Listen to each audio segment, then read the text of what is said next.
Back in 2017, I came across a TED Talk by Roman Mars about city flags and why many of them are horrible. His talk focused on graphic design, colors, symbols, etc. But city, state, and regional flags are another story. There is a scourge of bad flags, and they must be stopped. The design principles presented come from Ted Kaye and are as follows. 5 basic principles of flag design. Number 1, Keep it simple. keep it simple. Number 2, Use meaningful symbolism. number 3, Use 2 to 3 basic colors. number 4, No lettering or seals, never use writing of any kind. because you can't read that at a distance. Number 5, And be distinctive.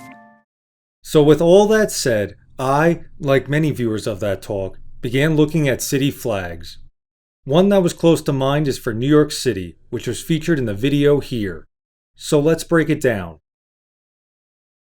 The New York City flag has 3 major colors representing a former flag of the Netherlands, who controlled the previously named New Amsterdam. Orange, white, and blue. Unlike the flag it is based on, the stripes for the New York City flag are vertical, with blue towards the flagpole or a halyard hoisting it above. In the center is the seal of the City of New York, colored in blue. While the colors follow the principles outlined a minute ago, the seal is in direct violation of number 4. The seal itself contains symbolism, although the amount and sizing on a flag seen from 100 feet away does not qualify for simplicity. To recap, simple? Not really. Symbolism? Sure. Colors? Yes. Lettering or seals? Absolutely not. Distinctive? Also sure. 3 out of 5. Not horrible, but not good. So how to improve it? I took a look through other flags used by New York City agencies to see what else has been thought of. The flag of the mayor adds 5 stars above the seal to represent the boroughs. Something to note. The city council simply added their name below the seal. The boroughs themselves have nothing to offer. Moving beyond the city government itself, we find some unique ideas. NYPD and FDNY use similar flags. They have elements derived from our national flag, including the overall design with 5 stripes to represent the boroughs. Appropriate colors are used with symbols placed top left. The Department of Corrections has 16 stripes in a similar manner. Other agencies use seals and symbols. The Parks Department follows the criteria quite well, but there isn't anything that can be used for the city as a whole. Getting back to the current New York City flag, let's see what we can do. First, ditching the seal that is causing the issue. We'll leave the color arrangement since that might be too much of a change for most people. Now, as far as Google will show me, there isn't a flag with these colors in this orientation on the international stage. So this is a flag that meets all of the criteria, but we aren't making a flag for a country. We are making one for the greatest city on earth. Let's add some symbolism beyond the Dutch roots. If there's one symbol that is always associated with New York City, it's Lady Liberty. The statue herself is full of symbolism. The tablet in her grasp notes the date of July 4th, 1776. The 7 points of her crown represent the sun, seas, and continents of the world. The torch held high maintains progress, as well as her implied step forward and broken shackles.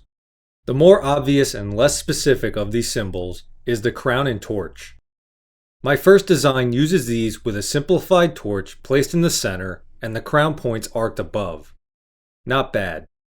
A variation of this adds 5 stars for the boroughs below. Again, not bad. Altering the crown points a little more finds them surrounding the torch to give more of a glow effect. However, I do like the crown arc more. Looks good, but we are starting to get away from simplicity. The symbols are not that obvious from a distance. Removing the crown and stars, let's enlarge the lone torch. Very nice. I really want to represent the boroughs though, which comprise the city this flag is flying for. Let's replace the torch with the 5 stars arranged in 5 points around the center. Also nice. Even from a distance, you can still make out 5 objects around the center. Only downside is nothing screams New York City quite like Liberty's torch. Trying to get the torch and crown involved again, what if we simplify the colors more by removing the center white stripe and making the symbols white?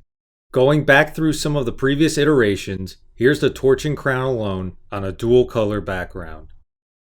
And adding the stars. Not bad. There's symmetry side to side. Going more towards the Dutch roots, let's rotate the stripes horizontally. Torch and crown. Add the stars. This gives the impression of a sunset. Not a bad thing. Taking that idea a little further gives us this variation. Interesting. Milwaukee went to something similar to represent sunrises over Lake Michigan. More towards the old Dutch flag, we add the white stripe back in. Let's add the stars similar to Chicago. Definitely fits the criteria.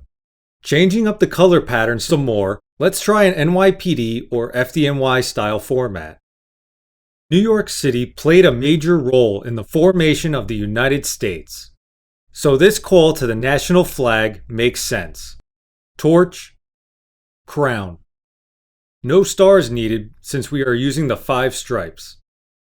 The blue area is a little wider than the old stripes, so we can make the symbols slightly bigger. This one might be my favorite. So there are my ideas while playing around. Some I like, others not so much. I am definitely not alone in this endeavor. Browsing Google brings up other people's attempts at an updated New York City flag. A few are similar or nearly the same as mine. Now, on to the states.